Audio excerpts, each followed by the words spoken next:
It's alright to jerk off to cartoons. The Japanese do it every day. Look at me, or just look at all this garbage. I know of cartoons you may have never heard of. So here are my top 5 adult animated movie hidden gems, volume 1, in no particular order. It's juice and jam time.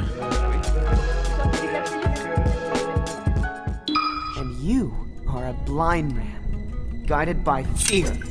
Sometimes fear is the appropriate response.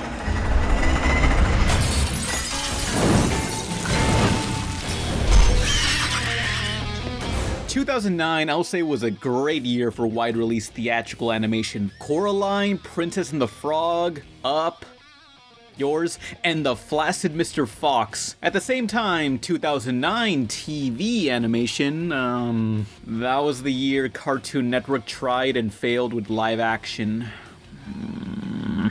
Back in theaters, released on 9/9/2009, was the 90th movie ever made. More 9 than District 9, Triple 9, Deep Space 9, Plan 9, Mighty Number 9, 9 Lives of Felix the Cat, Cyber 9. 9.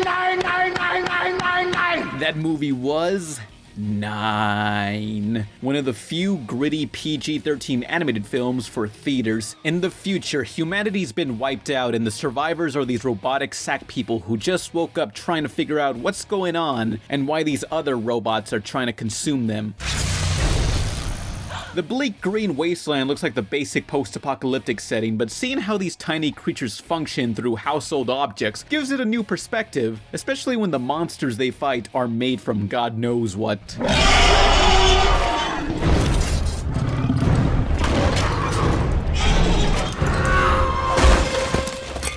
It's funny 9 came out around the same time as the video game Little Big Planet. The two feature a similar concept of sack humans building stuff from junk, so I'm comfortable with considering this a Little Big Planet film in the same way we consider the Mario Brothers movie a dark cyberpunk Mario Brothers film. If you remember the marketing, Tim Burton did not make this movie. Not every dark or stop motion film is made by Tim Burton. James and the Giant Peach? Not Tim Burton. Coraline? Not Tim Burton. He's merely the producer, meaning he saw someone else's idea and thought, that's cool, put my money and name on it, I want this thing in theaters. 9 came from a college short film by Shane Acker, a now visual effects supervisor. It's a good action movie, but the characters are very basic, which they sort of have an explanation for. I saw this thing in theaters and faintly remember everyone thinking, that's it, when the film ended. It's clear this was meant to be the start of a franchise, or maybe a pilot for a TV show, but because it barely made back its budget, we never saw anything else for 9, or much in the way of PG-13 animated Hollywood films. Do I recommend it? Well, I give this movie a 9. As in, no. As in, the German way of saying no. Just kidding, but I was let down by that ending. 9 isn't amazing, but for trying to put more action-based animation in theaters, I can appreciate the effort. Load the cannon! Stop!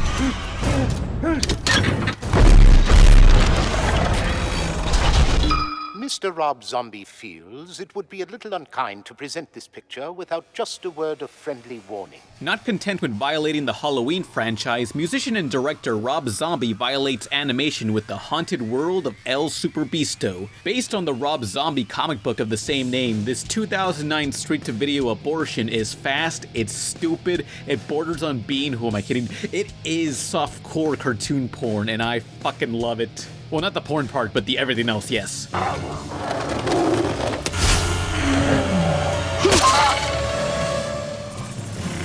we go again.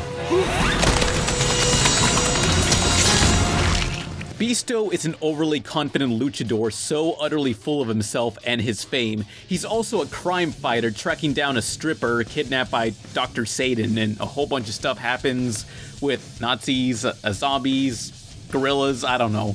I describe this as Ren and Stimpy Cronenberg with Hotel Transylvania, and yet John Kay, creator of Ren and Stimpy, had no involvement in this. What a shame. Look for a comic book. This is the characters. You can see them here. One of them's a hot chick with big cans and nice legs. Who drew that? You? She's underage, Tim. Yeah, very nice. Hi-yo. hey now. But Carbuncle Cartoon Studios were animators on Beasto, a studio that animated for Ren and Stimpy's Adult Party cartoon. I'm very picky about my crude humor. I hated Adult Party cartoon, yet I think the reason I enjoy this is for how fast-paced it is. Before I have the time to dwell on a joke that doesn't hit, they quickly throw out one that does. The pacing does not let up. It even has one of my favorite original songs in an animated movie performed by Mike Furman and host of At Midnight / underdeveloped Joe McHale clone, Chris Hardwick, giving me a Chris Hard dick. Sweet bleeding Christ, she fucking jumps the train. Look at that asshole, what's he supposed to be? Oopsie, hundreds of people dead. El SuperBeasto is something I wish I could find more info on. It was meant to be released 2007 with a $500,000 budget, but through development hell and changing distributors was released straight to video 2009 for a $10 million budget. The DVD doesn't feature any sort of making of, so I'd just like to know what happened with this film, why was it made, and why is the animation so good? We may never know those questions. Out of the way, Sally. No 3, Barbara! Look, Mary, I'm an A-list celebrity. I don't have time for this shit! When I don't get enough sleep, I get irritable. And you don't want to make me.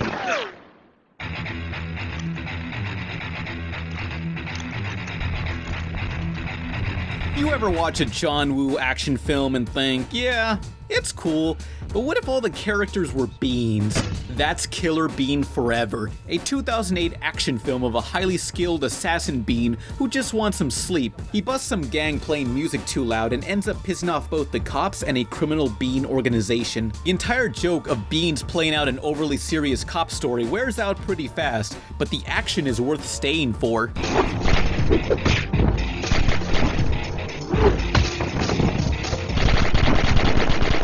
Where'd this movie even come from? Well, it's really one big passion project from a crew of about 5 or 6 people. Most of them double as voices, and there's only one animator / creator / director, modeler, texture artist, scriptwriter, and executive producer. Jeff Liu, a CG character animator on The Matrix Reloaded, the Michael Bay Transformers movies, and Tron Uprising. The Killer Bean idea dates back to the late 90s, where Jeff Liu taught himself to animate through CGI with several crude CG bean fights.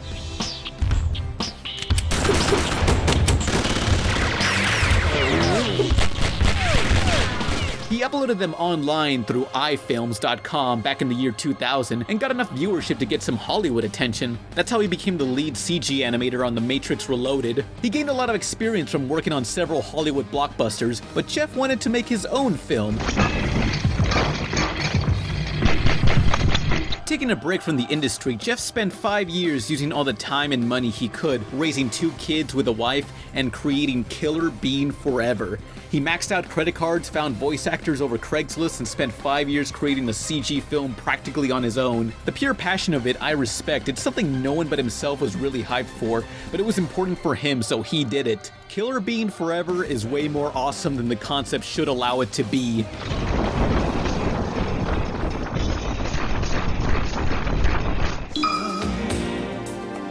I dread to think of when the wind blows.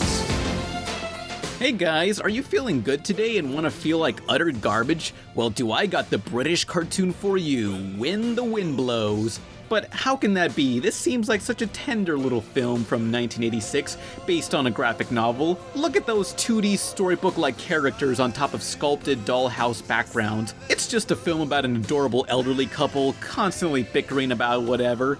How can this movie be sad? You should have taken them down first. You never figged. I know that smile of yours, James. Well, When the Wind Blows takes place during war times with the threat of a nuclear strike looming, but it's alright. These two, Hilda and Jim, have faith in their government keeping them safe. The Householder's Guide to Survival. Now this one should be really authoritative. It's printed by the County Council. I remind you, this was released 1986 in the middle of the Cold War where people feared a nuclear strike. Of course, the government always had a solution should a strike ever happen. Duck and cover. Don't wait. Duck away from the windows fast. Hide under the table, you'll be fine, no worries. Of course, 30 minutes into When the Wind Blows, the bomb drops. They survive the blast with no visible injury while they wait for the government they entrust to help them out. which will be there any second now. While us, the audience, know they've been radiated. It's like a horror movie where you're just saying, get out of the house, except we know there's nothing they can do at this point besides waiting for the remaining hour of the film to end. When the medics get through, they'll probably just spray us with some antidote, give us a couple of pills, and in no time, we'll be as right as rain. With the elderly couple, this is like Courage the Cowardly Dog, except no dog and everything went to shit. I've read the criticism calling them complete idiots for being so trustworthy. I just think they're naive. They're not as educated on nuclear warfare as we'd be today. Did they ever play Fallout 3? I don't think so. On the bright side, at least When the Wind Blows plays the David Bowie song by the same name, and Roger Waters of Pink Floyd provides the score. Add that to the visuals switching up to different art styles, it contributes to such a distorted portrayal of a nuclear blast.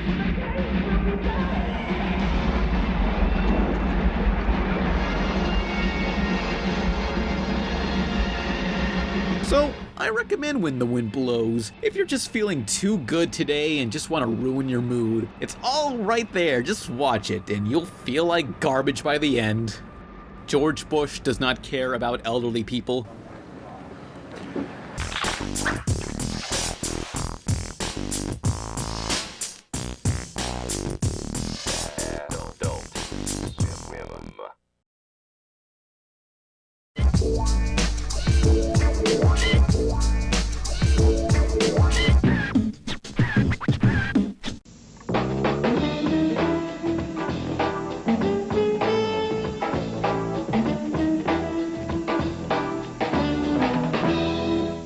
Let her go. It's me you're after. You want a shot at the title? Similar to The Matrix and the Star Wars prequels, the Chronicles of Riddick films also had a straight-to-video animated movie expanding the universe. The Chronicles of Riddick: Dark Fury, starring Vin Diesel. We're looking at Boomer. Say hello to that round mound of pound and his power slam. Very deadly. It takes place between the films Pitch Black and Chronicles. As a person who never saw the Riddick movies or played the video games, which I've heard are better than the source material, I can safely say Dark Fury is enjoyable on its own. I get the basic gist. These space mercenaries just escape something on a ship, only to be swallowed by a larger ship they must escape from. What brings you to this lonely corner of space? I'm a bounty hunter. Then it appears we have something in common. You may have already noticed from the designs, this was directed by Peter Chung, most notable for MTV's Aeon Flux, the hit animated show no one understood made into a shitty film, starring Charlize Theron. Charlize Theron goes her career. Chung's style to me is something that's so oddly organic, I can't turn away. It's weird, but I love it. Though everything's drawn with more restraint in Dark Fury, no one's wearing any sort of SNL bondage Borat thong like they would in Aeon Flux, disappointingly. Much of Peter Chung's post-2000s work always had some sort of jarring mixture of 2D and 3D. Anywhere else I'd hate this, but given his surreal look, there's a certain charm I have for crude CGI when incorporated in dark 2D environments. Among the weirder visual moments in Dark Fury was the fight at the end where it blatantly switches over to Robert Valley's art style, one of my favorite artists responsible for Motor City and many of those Dance Central, Rock Band, Guitar Hero intro cutscenes. Why does it switch art styles? I don't know. I also gotta praise the action here. It's grounded, has nothing flashy, and it's just two guys fighting. Just guys fighting.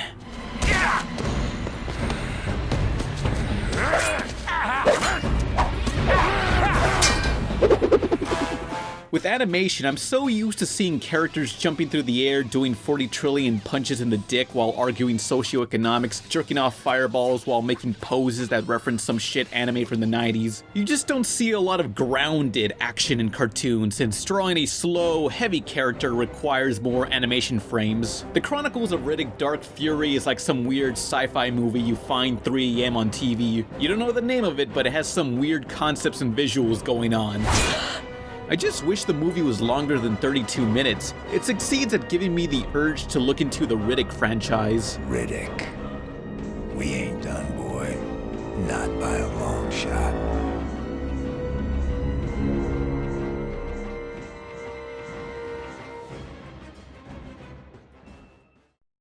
Now premiering on DVD, The Chronicles of Riddick, Dark Fury.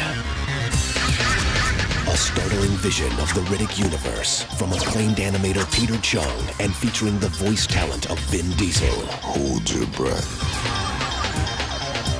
Now own the DVD, The Chronicles of Riddick, Dark Fury.